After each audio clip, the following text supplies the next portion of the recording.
Thank you, Senator. You are up. It's Justice Perez.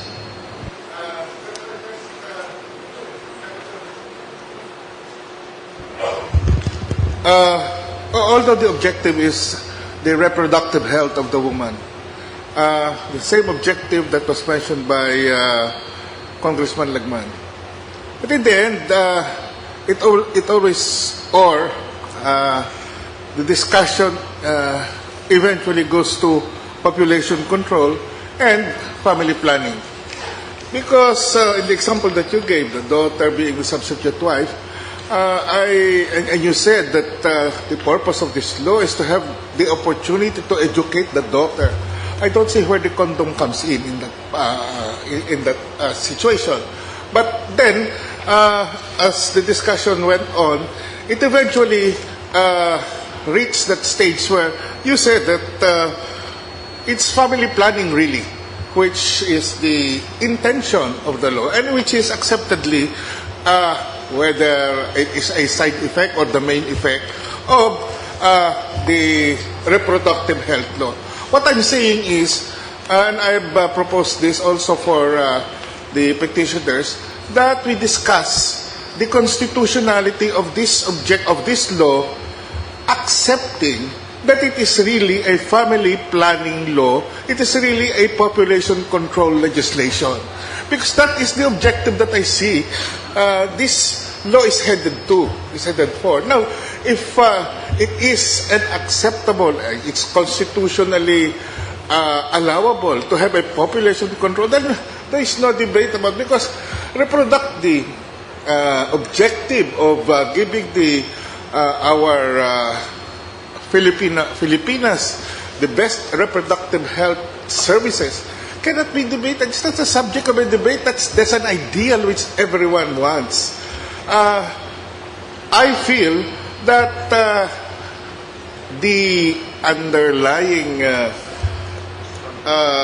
objection against this law is that it is in effect a population control legislation. Let us attack this law with that as the reality that we all have to confront about this law. And having said that, may I make an observation, Chief, that I think that all the points that needed to be raised have all been discussed. And I suggest that we request Attorney Hilbay to just submit a memorandum on his position so that we can all be... I would just like to respond with this Honor's permission very briefly. Yes.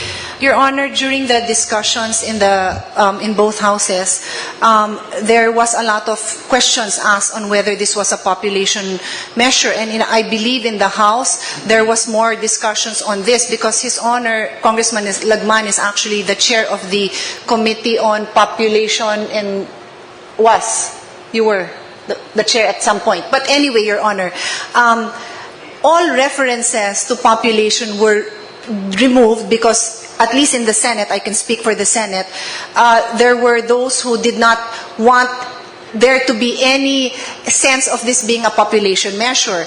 And then, Your Honor, I explained as chairman of the committee that sponsored the law that the intention really was to address reproductive health rights issues. Now, if in the end, the women eventually are able to on their own decide that they want to have 2 or 3 children as opposed to 5, then I answered that in the micro level, if the families get smaller, then of course, if this multiplies, there is a macro level effect. But was there an objective of government to make that happen?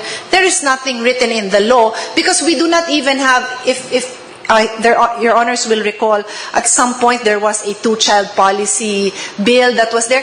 That was not even considered. If there was really an intention, then we would have considered these type of measures to be more specific. So for now, the bill that we have may have an effect. It will have an effect if it is effective in terms of families deciding, but the law is very clear that it still remains the decision of every couple to determine the family size. Thank you, Your Honor. Yes, Justice Peralta. Just one question to close the session tonight, probably. Did I get you correctly that if the husband demands from the wife can refuse sex? Well, what I mentioned, Your Honor, is that we do have a marital rape law. So if the husband, in the case His Honor mentioned, forces his wife to have sex when she No, does I'm not saying that. did just not force, his just wife. ask. He asked Just the wife ask. to have sex. Well, of course, a man and a woman can always ask each other. I think that is the definition of a healthy relationship. You should be able to... But the wife can refuse. And, Yes, she is of course. protected under the RH bill. No, it is not RH law that protects her, Your Honor. I believe that the provisions in our family code and the Constitution would uphold the woman's right to have a healthy relationship with her husband and not be forced But he to... can demand safe sex. The wife can demand safe sex. The wife... Well, at any point in time, either couple should respect the will of the other. I think that is the nature of a healthy Because relationship. my next question should have been, supposing it is the husband that demands sex from, or the wife demands sex from the husband, can the husband refuse? And is the husband protected by the RH law? The RH law doesn't have anything to No. do with it, but I'm sure the husband can refuse. Why not? There are reasons why a husband cannot perform in the same way a woman cannot perform, so it works both ways. Yeah. But the as a RH husband- law would not be the but- basis, Your Honor. Thank you, that's all. Thank you, Senator, for a very enlightening presentation.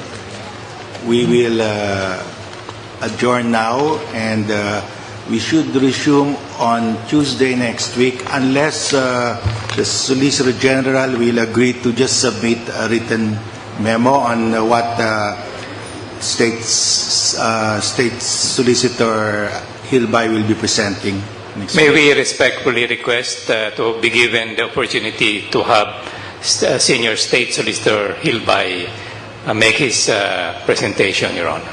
Okay, in that case, we shall resume the oral arguments next week, Tuesday, August 20 at 2 p.m. And Senior Solicitor Hilby will be the only one to argue on Tuesday. That will be the last oral argument. Is that okay? Thank you, Your Honor.